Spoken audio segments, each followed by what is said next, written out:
নমস্কার বন্ধুরা, এসে গেছি নতুন একটা ভিডিও নিয়ে। KKR versus GT. যদিও বা রেজাল্টটা আমাদের প্রায় সকালেরই জানা, তাও কেকেআর ফ্যান হিসেবে মনে একটা আশা যে কেকেআর হয়তো ভালো কামব্যাক করবে। তাই একটা ম্যাচ প্রিভিউ তোমাদের দিতে চলেছি। সবার প্রথমে কেকেআর প্লেইং ইলেভেনের কথা বললে আমি বলবো সুনীল নারায়ণকে না ওপেন করানোই ভালো, কারণ তার উইকনেস প্রায় সব টিমই জেনে গিয়েছে।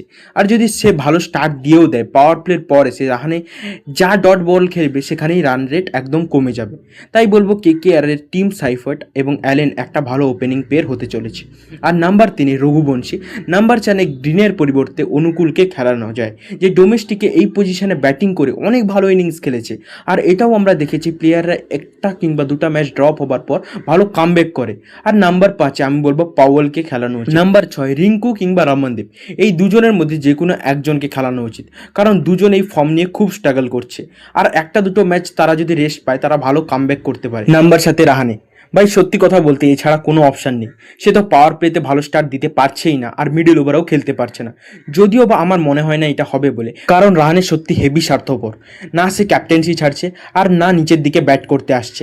সে জানে যদি সে ক্যাপ্টেন্সি ছাড়ে তাহলে তাকে প্লেইং 11 কেন প্লেইং 15-এও রাখা হবে না।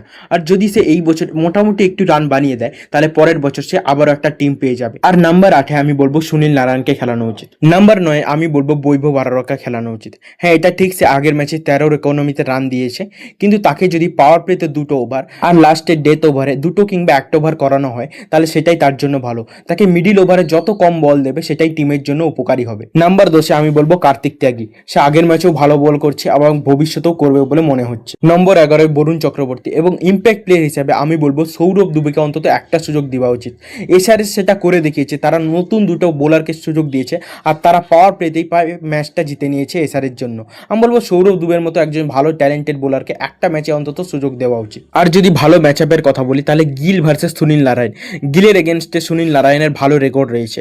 আর Varun Chakravarthy versus Jos Buttler, এটাও একটা ভালো ম্যাচ আপ হতে পারে। আর আমি বলবো মিডিল ওভারে রশিদ এবং প্রসিদের এগেনস্টে কেকেআর ব্যাটাররা কেমন খেলে সেটাই অনেকটা ম্যাচ ডিসাইড করতে চলেছে, কারণ তারা দুজনেই ভালো ফর্মে ফিরে এসছে। আর পাওয়ার প্লেতে কেকেআরের বোলারকে অন্তত জিটির একজন টপ অর্ডার ব্যাটসম্যানকে আউট করতে হবে, তাহলেই কেকেআর ম্যাচটা জেতার সুযোগ থাকবে। নাহলে শুভমন গিল আর সাই সুদর্শন মিলেই কেকেআর হাত থেকে ম্যাচটাকে ছিনিয়ে নিয়ে যাবে। আর কেকেআর নতুন একটা ছবিতে দেখা যাচ্ছে যে অ্যালেন তার সমস্ত দাড়ি কেটে দিয়েছে, বরং শুধু গোঁফটাই রেখেছে। আর এই ধরনের লাক অনেক সময় কাজও করে, কারণ 2023-এ যখন শ্রেয়স আইয়ার ফর্ম নিয়ে স্ট্রাগল করছিল সেও তার দাড়িটা কেটে দেয়, শুধু গোঁফটাই রেখেছিল। তারপর সে খুবই ভালো কামব্যাক করে আর ইন্ডিয়ার হয়ে টপ 3 হাইয়েস্ট রান স্কোরার হয় সেই বছর। তোমাদের কি মনে হয় কেকেআর এই ম্যাচটা জিতে তাদের কামব্যাক করতে পারবে কিনা? আর আজকের ভিডিওটা এখানেই শেষ করলাম। ধন্যবাদ।